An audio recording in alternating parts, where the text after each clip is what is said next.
Acts 28. Once safely on shore, we found out that the island was called Malta. The islanders showed us unusual kindness. They built a fire and welcomed us all because it was raining and cold. Paul gathered a pile of brushwood and, as he put it on the fire, a viper, driven out by the heat, fastened itself onto his hand. When the islanders saw the snake hanging from his hand, they said to each other, "This man must be a murderer, for though he has escaped from the sea, justice has not allowed him to live."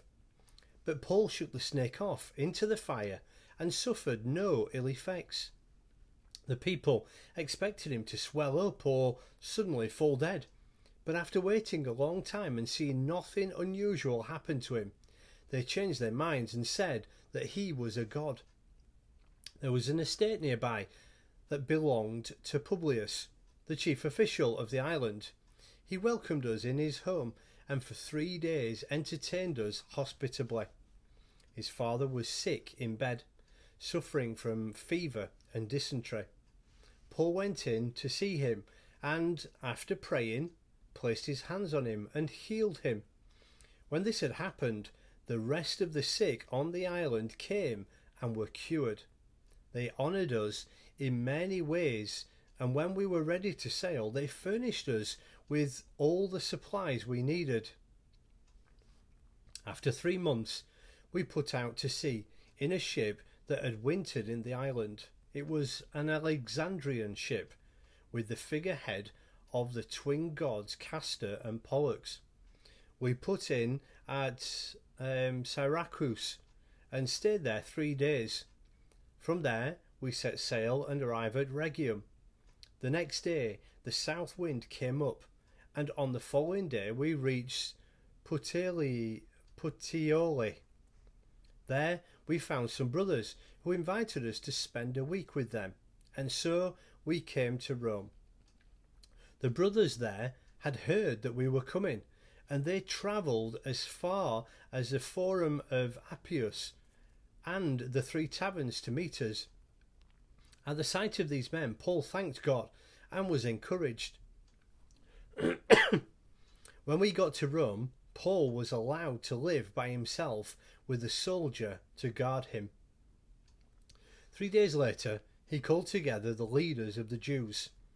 When they had assembled, Paul said to them, "My brothers, although I have done nothing against our people or against the customs of our ancestors, I was arrested in Jerusalem and handed over to the Romans. They examined me and wanted to release me, because I was not guilty of any crime deserving death. But when the Jews objected, I was compelled to appeal to Caesar. Not that I had any charge to bring against my own people. For this reason, I have asked to see you and talk with you. It is because of the hope of Israel that I am bound with this chain." They replied, "We have not received any letters from Judea concerning you, and none of the brothers who have come from there have reported or said anything bad about you. But we want to hear what your views are, for we know that people everywhere are talking about this sect." They arranged to meet Paul on a certain day and came in even larger numbers to the place where he was staying.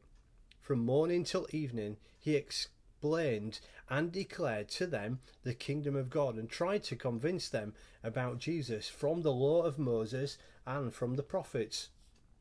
Some were convinced by what he said, but others would not believe. They disagreed among themselves and began to leave after Paul had made his final statement. "The Holy Spirit spoke the truth to your forefathers when he said through Isaiah the prophet, 'Go to this people and say, you will be ever hearing but never understanding. You will be ever seeing but never perceiving. For this people's hearts have become callous. They hardly hear with their ears, and they have closed their eyes. Otherwise they might see with their eyes, hear with their ears, understand with their hearts, and turn, and I would heal them. Therefore, I want you to know that God's salvation has been sent to the Gentiles, and they will listen.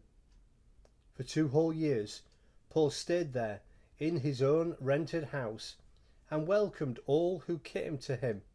Boldly and without hindrance, he preached the kingdom of God and taught about the Lord Jesus Christ.